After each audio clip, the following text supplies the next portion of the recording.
अल्हम्दुलिल्लाहि रब्बिल आलमीन वस्सलातु वस्सलामु अला रसूलिहिल करीम अम्मा बाद फ़ाऊज़ बिल्लाहि मिनश शैतानिर रजीम बिस्मिल्लाहिर रहमानिर रहीम इक़रा बिस्मि रब्बिकल्लज़ी खलक़ खलक़ल इंसाना मिन अलक़ इक़रा व रब्बुकल अकरम अल्लज़ी अल्लम बिल क़लम अल्लमल इंसाना मा लम यअलम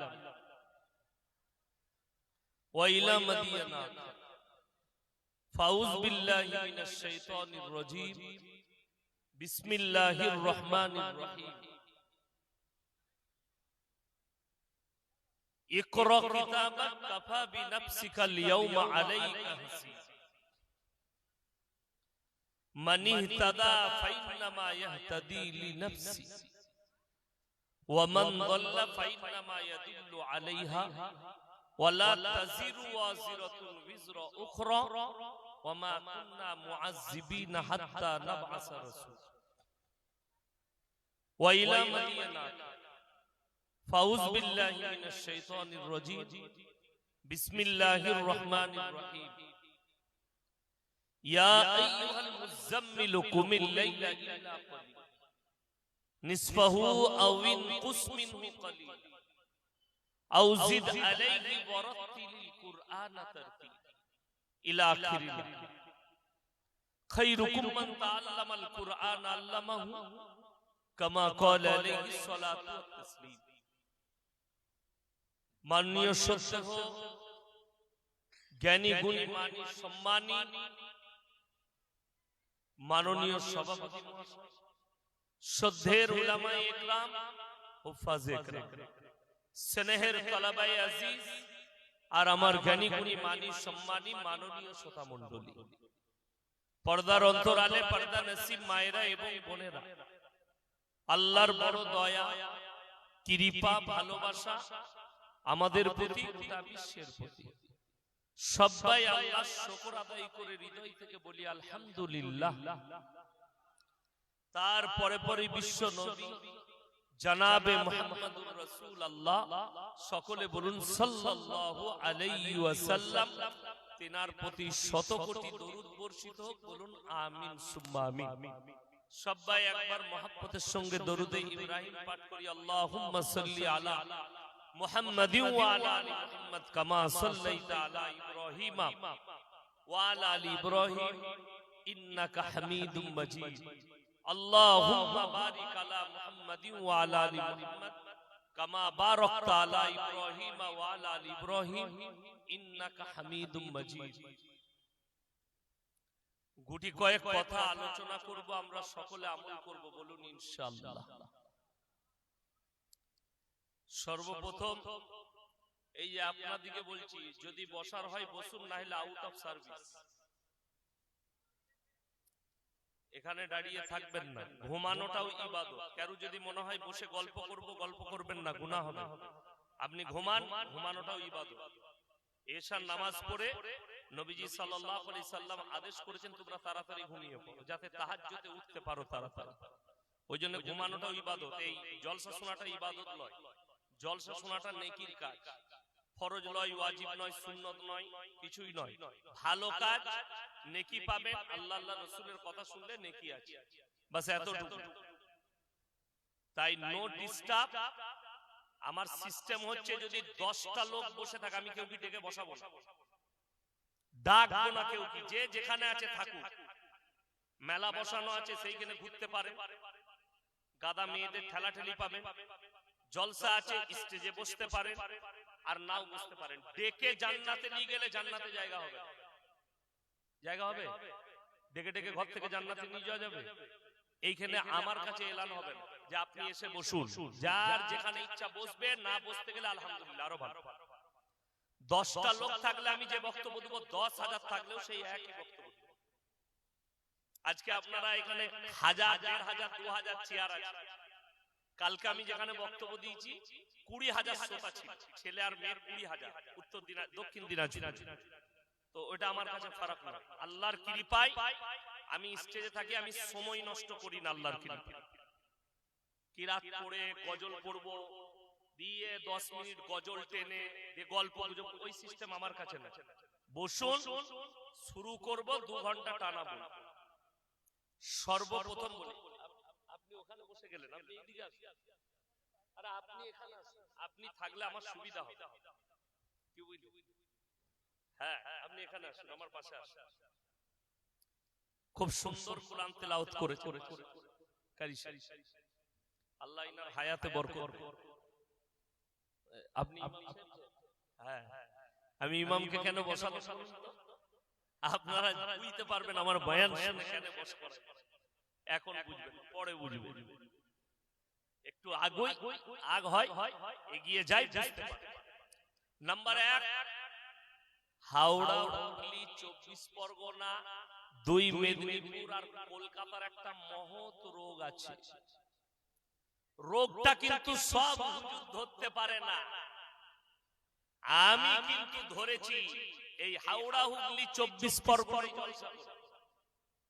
জলসাতে হুজুর আসে, জলসা শুরুর আগে হুজুর বলে সবাই মহব্বতের সঙ্গে দরুদ পড়ুন, হুজুর বলে আল্লাহু, এরা সবাই মুখস্থ করে রেখেছে সাল্লে আলা সাইয়্যিদিনা মাওলানা মুহাম্মদ।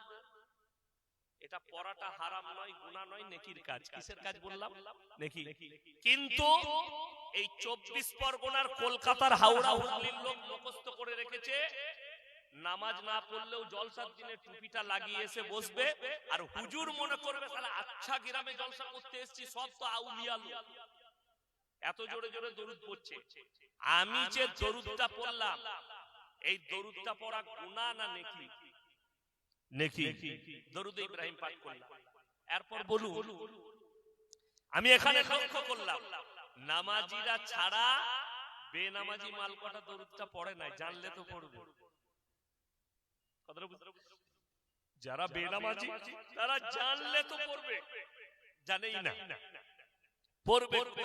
ও তো খালি হুজুরের সঙ্গে সাথ দিবার লেগে জলসার দরুদ মুখস্থ করে রেখেছে, যে জলসাতে পড়বো, হুজুর জানো বুঝতে না পারে যে আমি আউলিয়া নয়, আমি রাসূলের চেলা নয়, আমি শয়তানের চেলা। এটা যেন হুজুররা না বুঝতে পারে। দুঃখের বিষয়, আজকে আমি জলসা শুরুতেই যে আয়াত, আল্লাহ রাব্বুল আলামিন ইসলামের যে বুনিয়াদ পৃথিবীর বুকে রেখেছে, ওটা শিক্ষার দ্বারা, এডুকেশনের দ্বারা। এক শ্রেণীর শিক্ষিত লোক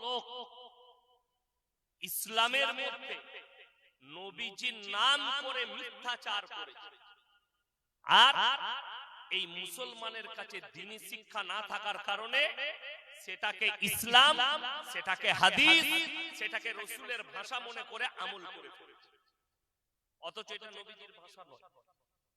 আমরা অনেক দিন থেকে শুনি, ছোটবেলায় যখন পড়াশোনা করতাম, তালবে ইলম ছিলাম, জলসা শুনতে যেতাম, কিছু কিছু বক্তা বলতো, শিক্ষিত লোকরা এখনো বলে কি, বাবা আল্লাহর নবী বলেছেন তোমরা শিক্ষার জন্য চীন দেশে পাড়ি দাও। শুনেছেন না শুনেননি? আমি চ্যালেঞ্জ দিলাম, এখানে কোন মৌলবি থাকলে বুখারী, মুসলিম, আবু দাউদ, ইবনে মাজাহ, নাসাই শরীফ কোন হাদিস থেকে যদি এই হাদিসটা বার করতে পারে, আমি জীবনে আর সমাজের মধ্যে বক্তব্য দেব। এটা হাদিসই নয়, নবীজির নামে মিথ্যাচার করা হয়েছে। রাসূলের যেটা সহিহ হাদিস, প্রত্যেকটা মুসলমান নরনারীর জন্য দ্বীনি শিক্ষা অর্জন করা ফরজ, অপরিহার্য। এইটা হচ্ছে সহিহ হাদিস রাসূলের। এর অপব্যাখ্যা করে একটা মিথ্যাচার করে দিয়েছে রাসূলের নামে। এরপর মুসলিম সমাজ ফেরে পড়ে। আজকে আপনি বলুন, এই আট ঘরাই জলসা করতে এসেছি, শুধু আট ঘরা নয়, গোটা কলকাতা টাউনে যদি এই আলেমরা সমীক্ষা করে, ইমামরা আর মুলবিরা, কত পার্সেন্ট মুসলমানের কাছে দ্বীনি শিক্ষা আছে? আমার মনে হয় 85% মুসলিমের কাছে দ্বীনি শিক্ষা নাই। ঠিক বললাম না ভুল বললাম? 85%। এরপর বলি দ্বীনি শিক্ষা কতটা ফরজ। কোন মৌলবীর বয়ান শুনেছেন? আমার 1 লাখের বেশি বয়ান ছুটছে ইউটিউব আর ফেসবুক। আমার নিজস্ব কোনো পার্সোনাল চ্যানেল নাই যে আপনি বলবেন ইয়াসিন সাহেব নিজের জলসা নিজে ছাড়ে। এই বাড়ি হচ্ছে 24 পরগনায়। আমার সাথে আমার ম্যানেজার থাকে মোল্লা আব্দুল হালিম অফিসিয়াল, ওই চ্যানেলটা আমার সাথেই থাকে, ওই চালা। আমি মাঝে মাঝে ওখানে লাইভে আসি। অনেক চ্যানেল আছে গোটা পশ্চিম বাংলায়, 500-র বেশি চ্যানেলওয়ালা আমার জলসা ছাড়ে। আমি সবাইকে চিনিও না, যারা এসে রেকর্ডিং করে নিয়ে যায় জলসা ছাড়ে। 1 লাখের বেশি বয়ান ছুটছে, একটা জলসা আমার দেখিয়ে দিতে পারবেন না যে আমি সেই জলসাই বলেছি যে মুসলমান শোনো, তোমাদিকে সবাইকে মৌলবি হতে হবে, আলেম হতে হবে, হাফেজ হতে হবে। এটা কোন ইমাম জুম্মাই কোনদিন বয়ানে বলে না, কোন মৌলবি বয়ান করে না, আর করতেও পারবে না। আল্লাহ রাসূলের যেটা হাদিস সেইটাই বলতে হবে, তার বাইরে নয়। ইলম আল্লাহ দান করেন যাকে ভালোবাসেন। ইলম আলেম সবাই হয় না, আল্লাহ সকলের দ্বারা খিদমত নেয় না। আমরা যখন মাদ্রাসায় পড়েছি আমাদের বহু সাথী আছে, এই 24 পরগনায় আমার অনেক সাথী আছে। বুড়িপুর মাদ্রাসা যেখানে, সেখানে আমার অনেক সাথী আছে। এই মাসের শেষেই আমার বুড়িপুরে জলসা, সামনে সব একটা পাড়ায় আমার জলসা আছে, ওখানে আমার অনেক সাথী আছে, অনেক। তো পশ্চিম বাংলায় আমার অনেক সাথী আছে। কেউ রাজমিস্ত্রি হয়েছে, কেউ কাঠ মিস্ত্রি হয়েছে, কেউ রং মিস্ত্রি হয়েছে, কেউ আবার মুফতি হয়েছে, কেউ মুহাদ্দিস হয়েছে। অনেক সাথী, আল্লাহ সকলকে কবুল করেন। একটা স্কুলে যদি 500 ছাত্র পড়ে, 500 জনই ডাক্তার হয় তো নাকি? কথা বলেন, ডাক্তার হবে? আল্লাহ যাকে কবুল করবে সেই হবে। এরপর ডাক্তার একটা ছেলে হতে পারলো না, ওটা বড় কথা নয়। সব থেকে বড় কথা হচ্ছে তার কাছে এডুকেশনটা আছে, শিক্ষা আছে। আপনাকে দেখে মাদ্রাসায় পড়লো, মৌলবি হতে পারলো না, হাফেজ হতে পারলো না, কিন্তু তার ওয়াজাকাতা ঠিক আছে, তার ঈমান ঠিক আছে, তার সবকিছু ঠিক আছে, এইটাই তার জন্য যথেষ্ট। তার জন্য এটাই। কিন্তু এমন ডাক্তার হও না যে তোমার মধ্যে আদর্শ যেন না থাকে। এমন মৌলবি হও না, মাদ্রাসায় পড়েছো মৌলবি হতে পারোনি, তার কারণে তুমি গাঁজাখোর হবে, মাতাল হবে, এটা কিন্তু ইসলাম স্বীকৃতি দেয়। আপনাকে অতটা ইলম হাসিল করতে হবে যতটা করলে হারাম হালাল চিনতে পারে, দ্বীন আর বদ্দীন চিনতে পারে, শিরক আর বিদআত চিনতে পারে, কুফরি চিনতে পারে, বেঈমান কাফের ইহুদি নাসারারা যে জালটা আপনার উপরে ছুঁড়েছে, এই জালটা যেন আপনি ওই ইলমের দ্বারা দেখতে পান যে আমাদের উপরে কি জাল ছুড়া হয়েছে। আমি একটা একটা করে কেটে কেটে আলোচনা করব। আজকে দেখুন মুসলমান দ্বীনি শিক্ষা কেন ফরজ বলে দিই। আজকে বহু মুসলমান যুবক যুবতী আছে, বহু এমন মুসলমান আছে নামাজও পড়ে, জুম্মার নামাজে যায়, কেউ কেউ ঈদ আর বকরা ঈদ পড়ে, সে নিজেকে মুসলমান বলে দাবি করে, সে হারাম হালালটাই ছিল। 24 পরগনা, হাওড়া, হুগলি, কলকাতার বহু ছেলে, আমার বর্তমানের ছেলে লড়ি চালায়। সব থেকে দামি বালির ঘাটটা আমার বাড়ির কাছে, সিল্লার ঘাটের বালির দাম সব থেকে বেশি কলকাতা। ওই ঘাটটা আমার বাড়ির কাছে, রোজ 5000 গাড়ি লোড হয়। মুসলিমদের ছেলেরা গাড়ি চালায়, বালির ঘাটে বালি লোড করে উঠলো হাই রোডে, এনএইচ এ উঠি হোটেলে দাঁড়ালো, ঢুকেই বলছে ভাই এক বোতল মদ দে তো। মুসলিমদের ছেলে, মদ খাওয়া হয়ে গেল। এরপর বলছে হোটেলের কর্মচারীকে, ভাই মুরগির মাংস আর রুটি নিয়ে আয়। হোটেলের কর্মচারী বেচারা মূর্খ সূর্খ ছেলে মুরগির মাংস আর রুটি এনে টেবিলে দিয়েছে। তখন হারামখোর জিজ্ঞেস করছে মুরগিটা জবাই না কাটা? আমরা হারামখোরকে জুতো করে মারে। আচ্ছা, যে ছেলেটা মদ খেলো তার আর এটা জিজ্ঞেস করার লাভ আছে যে এটা কাটা না গোটা? ওটাও হারাম, এটাও হারাম। আপনারা জানেন না, যারা এখানে নামাজি বসে আছেন তারাও শুনে যান, যারা মুসলিম ভাই এসে বসেছেন শুনে যান। আল্লাহ রাব্বুল আলামিন দোয়া কবুলিয়াতের জন্য যে শর্ত প্রথম রেখেছে সেটা হচ্ছে হালাল খাবার, তবে আপনার দোয়া কবুল হবে। আপনি কলকাতার যে কোনো রেস্টুরেন্টে যান, যে কোনো হোটেলে যান, মুসলিমদের জন্য জরুরি দাদা মুরগিটা জবাই না কাটা এটা জিজ্ঞেস করতেই হবে। ঠিক কি না? কথা বলে যেখানে যাবেন আপনাকে জিজ্ঞেস করতে হবে। যদি বুঝতে না পারেন এটা মুসলিমদের হোটেল, আপনাকে জিজ্ঞেস করতে হবে এটা জরুরি জবাই কিনা মাংসটা, এটা জরুরি। আপনার দোয়া কবুল হবে। হালাল খাবার আপনাকে খেতে হবে, তবে আল্লাহর বারগাহে দোয়া কবুল হবে। আর যদি জিন্দেগি ভর হারাম খান আর গোটা পৃথিবীর মৌলবি আর পীরকে এক কাছে করে দোয়া করে, দোয়া কবুলের রাস্তা।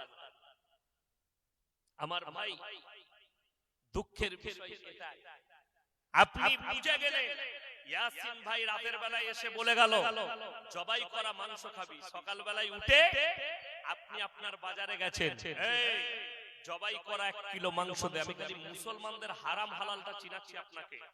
দোকানে গিয়ে বললে জবাই করা মাংস দে, কিনছে জবাই করা মাংস, কিন্তু টাকাটা আবার সুদের টাকা, সেই একই মাল দাঁড়িয়ে।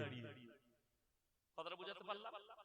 মনে হয় বুঝতেই পারছেন আমি গুদা বাংলায় বয়ান করি, আর আমার সবাই দাওয়াত দেয় না, জেনে শুনে দাওয়াত দেয়। আমার কথা ইনজেকশনের মতো ঘা হয়ে যাবে, সকালবেলা খালি মহলমটা লাগাবো। এই সুদখোর, আপনারা বলুন সবাই হাত তুলে কোরআনকে বিশ্বাস করেন না করেন? সবাই জোরে বলুন ইনশাআল্লাহ।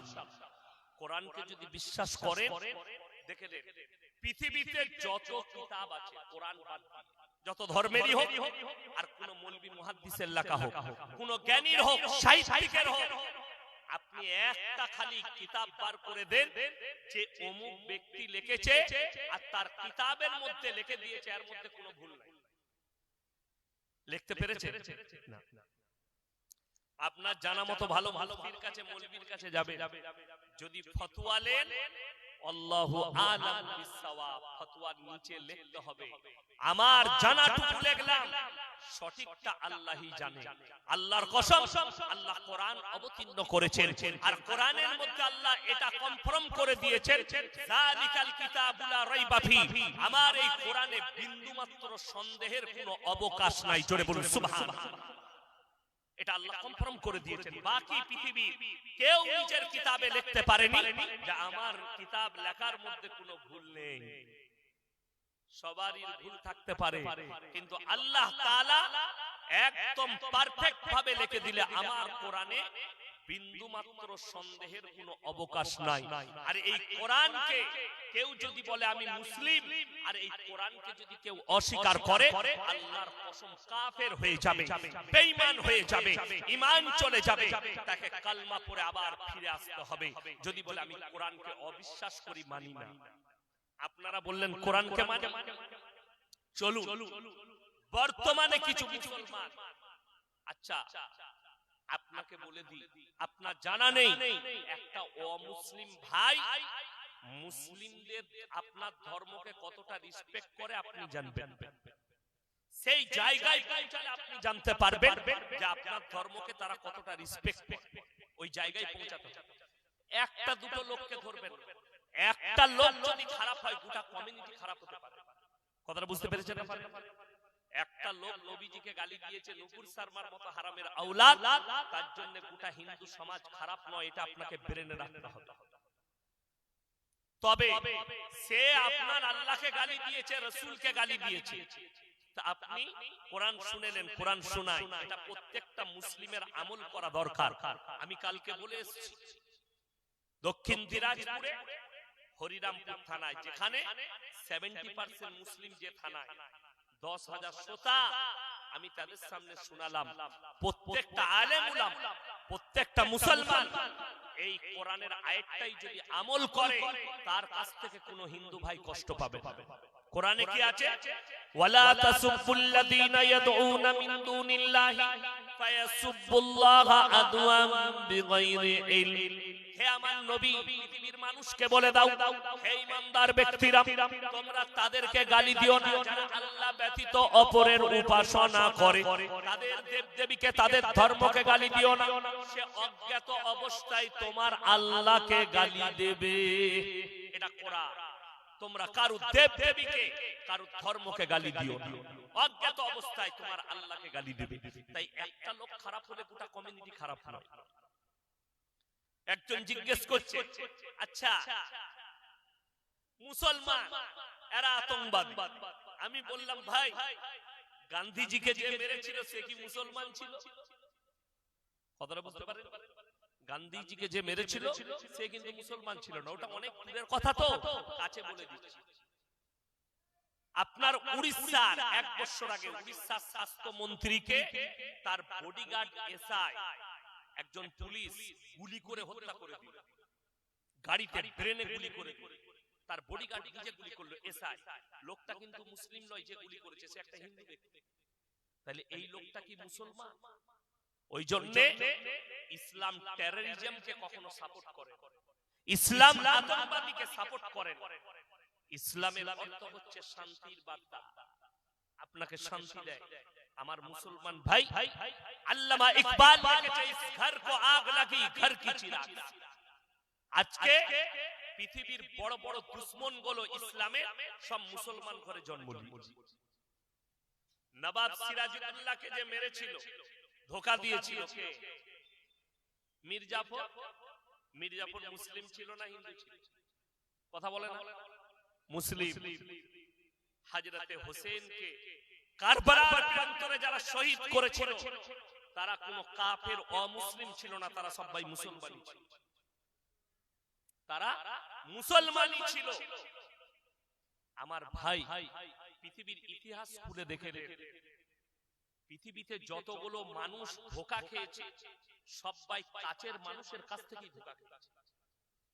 কাছের লোকের কাছ থেকে, ঘরের লোকের কাছ থেকে ধোঁকা খেয়েছে।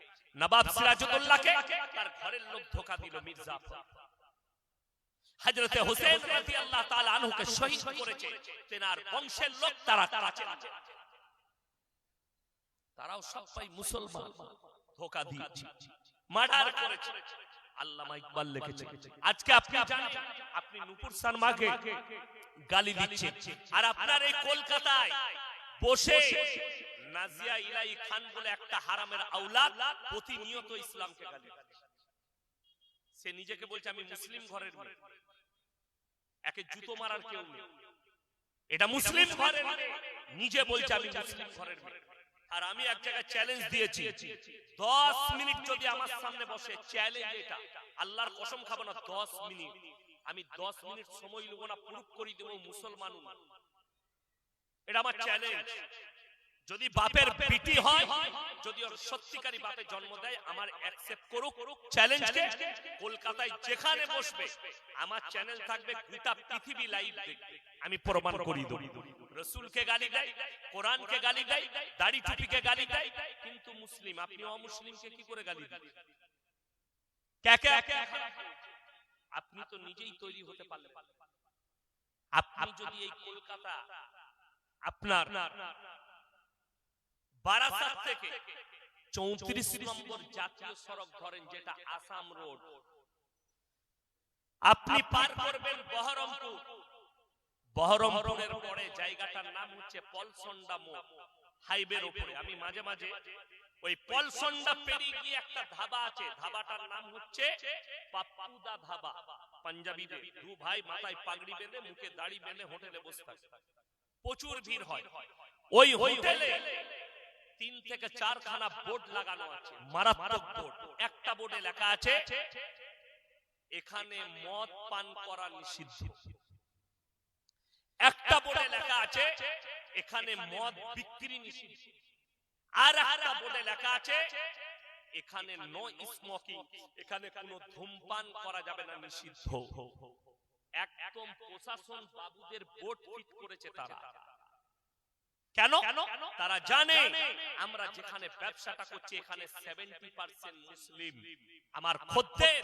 আর ইসলামে মদ স্পর্শ করা হারাম, ইসলামে গাঁজা হারাম। নেশার দ্রব্য জিনিস হারাম, ওই জন্য আমার এখানে ব্যবসা করা যাবে না। আর চ্যালেঞ্জ দিয়ে বললাম, তার ওই হোটেল থেকে 10 কিলোমিটারের ভাটায় আমি মুসলিমদের হোটেল দেখিয়ে দেবো, হারামখোর মদ খায়, মদ বিক্রি।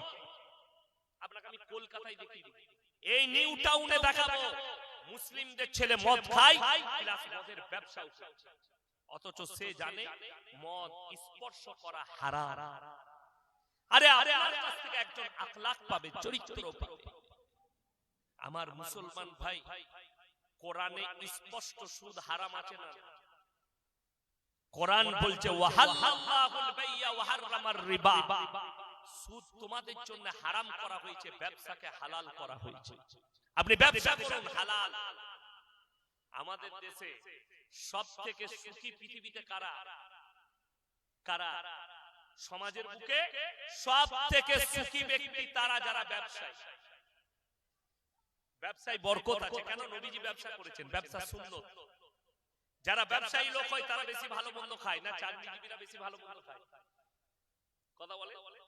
যারা চাকরি করে তারা জানে আমি 70,000 টাকা বেতন পাবো, মাপা পয়সা। এই মাসে 10,000 টাকা কারেন্ট বিল, বইয়ের ডাক্তারখানা দেখানো 10,000 টাকা ধার আছে, অমুকের 10,000 লাগবে, দিয়ে মালটা শেষ। আলু কত কিনবে? 1 কিলো। টমেটোর কিনতে গেছে 100 গ্রাম টমেটো। পুঁই শাক 2 ডাঁটা কিনবে। কি বুঝলে? কিন্তু একজন ব্যবসায়ী আল্লাহ এত বরকত দিয়েছে, তার যদি 1 পিস মাছের প্রয়োজন হয়, সে 1 কিলো মাছ আনবে, জানো আমার বাড়িতে একটা কুটুম মেহমান এসেছে যেন খেতে পারে। ব্যবসায়ী আল্লাহ বরকত দিয়েছে, এটা কোরআন। যারা ব্যবসায়ী হবে আমি ব্যবসায়ী বরকত দেব, ব্যবসা হালাল, রাসূল সাল্লাল্লাহু আলাইহি ওয়াসাল্লামের সুন্নাত ব্যবসা, আপনি বরকত পাবেন। সুদ স্পষ্ট হারাম। এই হারাম জানার পরে যে মুসলিম সুদ খাচ্ছে, আপনি ইমানদারির সঙ্গে বলুন, সে আল্লাহর সঙ্গে যুদ্ধ ঘোষণা করলো না? করলো না? করলো। আমার নবী, বিশ্ব নবী জনাবে মুহাম্মদুর রাসূলুল্লাহ, সকলে একবার বলুন সাল্লাল্লাহু আলাইহি ওয়াসাল্লাম। নবীজি বললেন, হে আমার সাহাবীরা শোনো, কেউ যদি 1 টাকা সুদ খায়, সবথেকে নিম্ন পাপ হচ্ছে নিজের মায়ের সঙ্গে 36 বার জিনা করার সমান পাপ হবে। এটা কোরআন স্পষ্ট ভাষায় আল্লাহ বললেন, এবং রাসূল হাদিস বর্ণনা করলেন যে 1 টাকা সুদ খাবে, নিম্নমানের পাপ হচ্ছে নিজের মায়ের সঙ্গে 70 বার জিনা করার সমান পাপ হবে। এইটা জানার পরেও মুসলমান আজকে সুদ খায়। আপনি যদি সুদ বন্ধ করেন, আপনার কাছ থেকে একটা অমুসলিম ভাই আদর্শ পাবে, মুসলমান সুদ খায় না। আপনি যদি মদ পান না করেন, একটা মানুষ স্পষ্ট আপনার কাছ থেকে আদর্শ পাবে। আমার যে গ্রাম, ওই গ্রামটা 4,500 থেকে 5,000 বসতির গ্রাম, হাই রোডের উপরে, NH2 এর উপরে, বর্ধমান থেকে আসানসোল পর্যন্ত ওই 100 কিলোমিটারের মাথায় অত বড় মুসলিম গ্রাম হাই রোডের উপরে নেই। দুদিকে গ্রাম, একটাই মসজিদ। অত বড় গ্রামে আমার গ্রামে 35 ঘর দাস আছে, আর 15 ঘর বাড়তি আছে, বসবাস করে। তো আমি যখন মাদ্রাসা থেকে বাড়ি যাই হেঁটে, দাসদের একটা ছেলে, সে কি করে, মদ খেয়ে রাতে মাতলামি করে, বিবিকে মারে, পাড়ার লোককে গালি দেয়, হাঙ্গামা করে। আমি একদিন বাজারে মাছ কিনছি, আসছে সবজি কিনছি, বলে এই শোন এখানে, আমার কাছে এলো, বলুন হুজুর। আমি বললাম, তুই মদ খেয়ে রাতে যে হাঙ্গামা করিস, কত ক্ষতি জানিস? 1 নম্বর তোর অর্থের ক্ষতি, 2 নম্বর তোর শারীরিক ক্ষতি, 3 নম্বর তোর পারিবারিক ক্ষতি, 4 নম্বর তোর সামাজিক ক্ষতি। সে আমাকে কি উত্তর দিল জানেন? মনে হলো ফাটাল পেলে ঢুকে যায়। সে বলে, হুজুর আপনি আমাকে বলছেন, আমি তো গরিবের ছেলে, লোকের বাগানে কাজ করিয়ে মাঠে কাজ করে খাই, আপনার অমুক মুসলমান ভাই নিজের পয়সায় আমাকে ডেকে মদ কিনে পান করায়। আপনার অমুক মুসলমান ভাই বাড়ি থেকে মুরগির মাংস কষে এনে আমাকে মদ ঢেলে খাওয়ায়। আমি দুঃখিত হলাম। আমি বললাম, কিছু বলার নাই, তুমি যাও যাও যাও, তুমি চলে যাও। আর আল্লাহর কাছে বললাম, আল্লাহ এই মুসলিম গুলোকে হিদায়াত দাও। আপনি বলুন, ওই ছেলেটা কি করে আদর্শ আপনার, অথচ আপনি মুখে বলছেন আমি নবীজি সাল্লাল্লাহু আলাইহি সাল্লামকে ভালোবাসি। আপনাকে দেখিয়ে দিই কলকাতা আমাদের দেশে আজকে শুধু মুসলমানরা বিপদে নয়, এই কলকাতায় আজকে তারিখ কত? 20 কি ডিসেম্বর, 20 কি ডিসেম্বর, 25 ডিসেম্বর খ্রিস্টানদের থেকে বেশি হিন্দু আর মুসলিম ছেলেরা ক্রিসমাস পালন করে। এটা চ্যালেঞ্জ দিলাম আমি, যে কোন মিডিয়া অ্যাকসেপ্ট করুক আমার চ্যালেঞ্জকে। আমি কলকাতায় পার্ক সার্কাসে সকাল থেকে দেখিয়ে দেবো 25 ডিসেম্বর কতগুলো হিন্দুদের ছেলে মেয়ে আর কত হাজার মুসলিমদের ছেলে মেয়ে। সেখানে খ্রিস্টান আপনি 10% পাবেন না, 90% হিন্দু আর মুসলিমের ছেলে ক্রিসমাস পালন করছে। কোন হিন্দু পণ্ডিত বাপের বেটা হয়ে যদি প্রমাণ করায় যেটা হিন্দুদের আদর্শ, কোন বাপের বেটা মৌলবি মুসলিম যদি প্রমাণ করায় এটা মুসলিমদের আদর্শ, আমি আর জীবনের সমাজের বুকে বক্তব্য রাখব। ইসলামে মুসলিমদের জন্য ক্রিসমাস পালন করা হারাম। অমুসলিম ভাইদের আমি বলবো না, ওনাদের পণ্ডিতরা বলবে। তারা তাদের পণ্ডিতের কাছে, যাদের ধর্ম সম্পর্কে জ্ঞান আছে, হিন্দু ধর্ম সম্পর্কে, তিনাদের কাছে জানবে যেটা আমাদের ধর্মের কতটা প্রযোজ্য। যেমন আমরা ভাবি, এই সেদিন আমি একটা বক্তব্য দেখছিলাম, একজন বাবার বড় বড় চুল, খুব সুন্দর কথা বলে। আমি জলসা শেষ করে রাস্তায় গেলে মাঝে মাঝে মোবাইলে আমি তিনার বক্তব্যগুলো শুনি। তিনি প্রবচন দেয়, মানুষ তার প্রবলেম বলে, স্যার বাবা नमस्ते, मेरा जो शहर है वो दारू पी के मेरे को पीटता, मेरा जो शहर है हमसे मोहब्बत नहीं करते। तो बाबा दादी के आदर्श देय, भाई तुम अपने बीवी से क्यों नहीं मोहब्बत करते? भाई दारू पी के आपको क्या फायदा मिलता है? এরকম বলে। এই বাবাকে দেখলাম একটা নিউজ চ্যানেল ওয়ালা তার ল্যাবেতে ডেকেছে, সেখানে এবং অ্যাঙ্কার আছে এবং একদিকে 10-12টা মেয়ে, একদিকে 10-12টা ছেলে, মধ্যখানে এরকম চেয়ারে বাবা বসে আছে। বাবাকে একটা ভদ্র মহিলা, ভদ্র বলাটাও মনে হচ্ছে আমার গুনাহ, से मेटा बोलचे बाबा आपने एक तकरीर में कहा, एक प्रवचन में कहा कि औरत को कपड़ा पहनना चाहिए सलीके, बदन ढाक लेना चाहिए। तो आप तो मौलवियों की तरह हिजाब पहनने वाली बात कर रहे हैं। আজকে দুঃখটা বলে দিই, যারা অমুসলিম ভাই আমার অনেক ফ্যান আছে, অনেকজন বক্তব্য শুনে। কেন? আমি কোন ধর্মকে আঘাত করে কথা বলি না, কিন্তু কেউ আঘাত দিলে তাকে কিন্তু এমন বাস দিই সে আর দাঁড়াতে পারে, আমাকে আঘাত দিই। বাকি কোন ধর্মের প্রতি অভিযোগ নাই। দেখুন এ বলছে आप हिजाब पहनने वाली बात करते हैं। आज के हिंदुस्ताনের মাটিতে এমন অবস্থা, একটা মেয়ে যদি হিজাব পরে স্কুলে যায় তাকে কোর্টেতে কেস লড়তে যেতে হয়, অথচ হাজার মেয়ে কলকাতায় ন্যাংটো ঘুরে বেড়াচ্ছে, যে যত ছোট পোশাক পরবে সে তত ভাইরাল, অথচ তাদেরকে কোর্টে যেতে হয়। এর থেকে জানতে হবে যে যারা উপর মহলে বসে আছে তারা কতটা মেয়েদের শরীরকে দেখতে পছন্দ করে। এই বাবা বলছে যে आप नंगी घूमो मेरा क्या है, मैं तो अपने धर्म के बात समझा रहा। আজকে আমি জলসায় এসেছি, আমি কোরআন হাদিস বলে যাব, মানবেন না মানবেন আপনি আপনার আল্লাহর কাছে জবাব দেবেন, আমি আমার আল্লাহর কাছে জবাব দেব। আপনার দায় আমি নিতে যাব না। আজকে আমাদের সমাজের কিছু লোক মনে করে যে আমি যত রকমের পাপ করি হুজুররা আমাদেরকে জান্নাতে নিয়ে যাবে, তোর হুজুর মার খাবে আর তুইও খাবে। এটা লিখে নিবি, চ্যালেঞ্জ এটা। হ্যাঁ, আমি যদি এটা ভুল বলে থাকি, কালকে আব্দুল্লাহ ইল মারুফ ভাই আসবে, তাকে একবার বলবেন যে হুজুর আপনি আমাদেরকে জান্নাতে নিয়ে যাবেন, কি বলে দেখবেন আপনাকে উত্তর কি দেয়। দুঃখের বিষয় মানুষ নিজের নিজের আমল নিয়ে দাঁড়াবে আল্লাহর কাছে, নিজের নিজের আমল নিয়ে। আচ্ছা বলুন, নবীজির থেকে দামি লোক কেউ আছে? নবীরা নিসবাত, যারা পয়গম্বর তারা নিসবাত কোরআনে আছে, তারা জান্নাতি, তিনারা জান্নাতি। আপনাকে দুজন নবীর নাম করছি, একজন হচ্ছেন নূহ নবী, একজন হচ্ছেন লূত নবী। এই দুজনের বিবি জাহান্নামে যাবে, আল্লাহ কোরআনে লাকির টেনে দিয়েছে। নবী হওয়ার পরেও তারা তাদের বিবিকে আটকাতে পারবে না।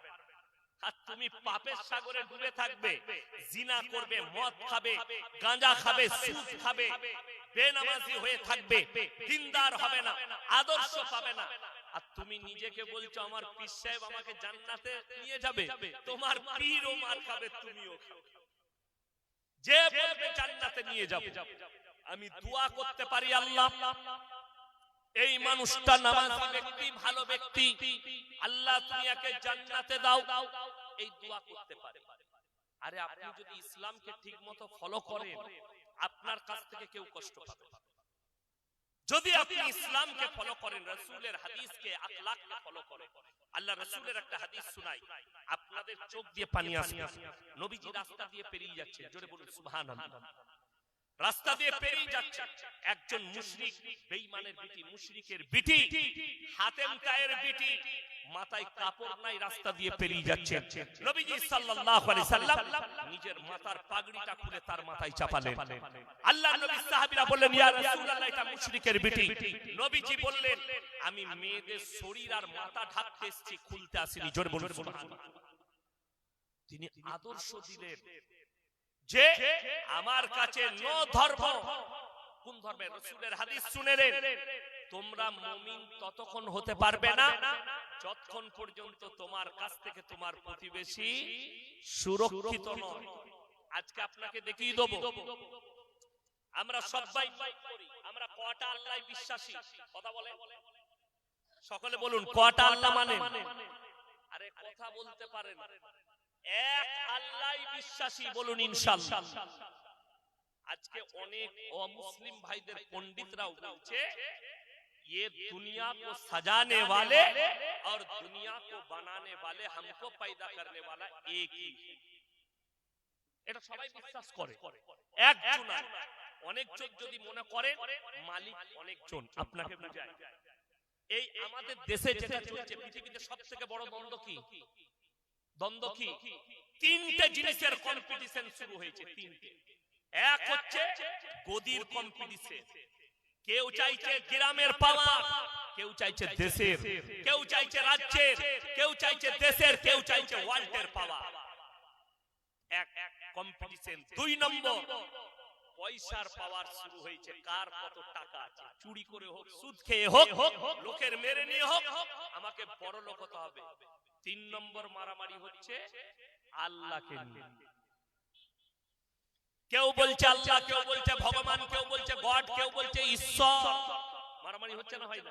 ও বলছে আমারটা ঠিক, আমারটা ঠিক। আমি আপনাদেরকে বুঝিয়ে দিই, যারা এই দ্বন্দ্ব করছে, ধরেলেন ভগবান, গড, ঈশ্বর, আল্লাহ আছে, আমি বিশ্বাস নয়, ধরেলেন যারা মারামারি করছে আছে। আচ্ছা, আপনারা খবর পেলেন, সালটা ঠিক মনে নেই, মুর্শিদাবাদে ইসলামপুর বালির ঘাটে একটা বাস পড়েছিল পানিতে, নদীতে। ওটা হচ্ছে ঝিল, জলঙ্গি নদীর ঝিল। বাসটা পড়া মাত্র 70 ফুট গভীরে গেছে, 70 ফুট তলায়। 44টা লোক মারা গেছে। 44 জনের মধ্যে 8 জন মুসলিম ছিল। কজন বললাম? 8 জন মুসলিম, আর বাকি বিভিন্ন ধর্মের মানুষ ছিল। আচ্ছা, যদি বাসটা আল্লাহ ফেলে, ধরলেন অনেকজন বলবেন বাসটা আল্লাহ উল্টি দিয়েছে, তাহলে তো আল্লাহ নিজের গুলোকে আগে বার করে নিত। কথাটা বুঝতে পারেন? যদি বলে ভগবান ফেলেছে, তাহলে ভগবান নিজের মালগুলো বার করলো না। কথাটা বুঝতে পারেন? আচ্ছা, সবাই মরেছে না মরেনি? এইখানে জানতে হবে, ভাগ বাটোয়ারা আপনি করেছেন, সৃষ্টিকর্তা একজন। জোরে বলুন সুবহানাল্লাহ। সৃষ্টিকর্তা কজন? একজন। আপনাকে বুঝিয়ে দিই আরো স্যাম্পল ভাবে। এই যে মোবাইল দেখছেন, মোবাইল, এই মোবাইলটা আমারটা, এটা 3-4 বছর হয়ে গেল, আমি মোবাইল ইউজ করতে পারি না বেশি। এটার নাম হচ্ছে ভিভো Y20। কি বুঝলেন? এটা ভিভো কোম্পানি। আচ্ছা, এইটাতে কথা হয় না? হয় না? আমি কথা বলছি, ভিডিও আছে, ফেসবুকও আছে, সবই আছে। আচ্ছা, এখানে বিভিন্ন কোম্পানির মোবাইল আছে না? কথা বলে, কারো কাছে অ্যাপেল আছে, কারো কাছে স্যামসাং আছে। আচ্ছা, আপনি বলতে পারবেন কাজ আলাদা, মডেল কিন্তু সব আলাদা আলাদা, ঠিক কি না? কেন মডেল আলাদা হলো? মোবাইল সব, কিন্তু মডেল, অ্যাপেলের মডেল আলাদা, ভিভোর মডেল আলাদা, স্যামসাং এর মডেল আলাদা, সব কোম্পানির মডেল আলাদা, মালিক আলাদা হওয়ার কারণে মডেল আলাদা। গোটা পৃথিবীর 750 কোটি মানুষকে এক কাছে করো, আমি আল্লাহ সবারই দুটো হাত দিয়েছি, একটা নাক একটা মুখ, দুটো চোখ দুটো পা দুটো হাত, কান দুটো দিয়েছি, ব্রেন একটা দিয়েছি। আমার সৃষ্টির মধ্যে গোটা পৃথিবীর মানুষকে এক কাছে করো, আমার সব মডেলকে আমি একই রকম বানিয়েছি। জোরে বলুন সুবহানাল্লাহ। আজকে দেখুন রাস্তাঘাটে মানুষ, আজকে ভারতের যে পরিস্থিতি, এক শ্রেণীর মানুষ তারা চাইছে যে আমাদের মধ্যে হিন্দু মুসলিমের মধ্যে মিল মহব্বত শেষ হয়ে যায়, অথচ আমরা পড়েছি আমাদের ছোট গায়ে ছোট ছোট ঘর থাকি, সেটা সবে মিলে নাহি কেউ পর, পাড়ার সকল ছেলে মোরা ভাই ভাই একসাথে খেলি আর পাঠশালায় যায়, বন্দে আলিমিয়া লেগলো। সেই ছড়াটা যখন স্কুলের জামানায় পড়তাম, অনুভব করতাম পাড়া প্রতিবেশীতে, অনুভব হতো না? আমার ক্লাস ফ্রেন্ড ফুচকা বিক্রি করে, সুনীল দাস নাম। এখন আমি এই আজকে বাড়ি থেকে আসছিলাম, কাজটা করলাম, সুনীল কেমন আছিস রে? ভালো আছি হুজুর। কোথায় যাচ্ছেন? কলকাতা। বলে একটা ফুচকা খেয়ে যাবেন, তো আমার গলা খারাপ করবি। ফুচকা বিক্রি করে। আমি বললাম আমার মেয়ের জন্য 30টা ফুচকা দিয়ে পাঠা, মাদ্রাসার তালিম আছে, সে দিয়ে পাঠায়। আমি খালি বলে দিই বন্ধুত্ব আছে, একসঙ্গে একই ক্লাসে পড়েছি। সুনীল দাস আজকে ওই জায়গা পরিবর্তন হয়ে গেছে, জায়গা শেষ হয়ে গেল। তার মারাত্মক কারণ দুটো, না মুসলমান নিজের ধর্মের উপরে টিকে আছে, না আমার হিন্দু ভাইরা নিজের পৃথিবীর যতগুলো ধর্মের মানুষ আছে কেউ নিজের ধর্মের উপরে টিকে। সব কোথায় গেছে? মানবতা থেকে সরে গিয়ে